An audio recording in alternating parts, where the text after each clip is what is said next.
కల్తీ మద్యం అమ్మేవారిపై కూటమి సర్కార్ కేసులు పెట్టి చర్యలు తీసుకుంటుందని జనసేన చీపురుపల్లి నియోజకవర్గ ఇన్ఛార్జ్ శ్రీనివాసరావు అన్నారు. గత ప్రభుత్వ పాలనలో అలాంటి పరిస్థితి లేదని తెలిపారు. కూటమి ప్రభుత్వంపై కల్తీ మద్యం తప్పు తోయాలనుకుంటున్న జోగి రమేష్ చూస్తారని మండిపడ్డారు. అసలు దోషులెవరు, వైసీపీ ఆరోపణలో వాస్తవం ఎంత అనేది ప్రజలకు తెలుస్తన్నారు. ఈ పంచాయతీ ప్రెసిడెంట్ లో కలెక్షన్ చేసి చిన్నసేనికి సత్యబాబు పంపించకపోతే ఇవన్నీ బయటకు వస్తాయి. ఈ 50 కోట్ల రూపాయలు కూడా పేదవాళ్ళ సొమ్ము కూడా దోచుకున్న నాయకులు వైసీపీ నాయకులు దాన్ని మాకు బురచాలని ఎంత ప్రయత్నం చేసినా పేదలు అమ్మే రీతిలో లేరు.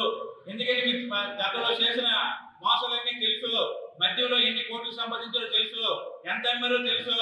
ఈ రోజు ముసలి కన్నీటి కారిస్తే ఎవరు నమ్మే పరిస్థితుల్లో లేరు ప్రజలు కూడా. ఎందుకంటే మేము కూడా కలెక్టర్ ఆఫీస్ లో కంప్లైంట్ ఇవ్వడం కూడా జరిగింది. 10 రూపాయలు పిలిచి ముద్రలేసి సిండికేట్లు పెడితే మేము ఫస్ట్ అడిగాం. కూటమి ప్రభుత్వం తరఫున జనసేన పార్టీ మీరు అడగలేదు.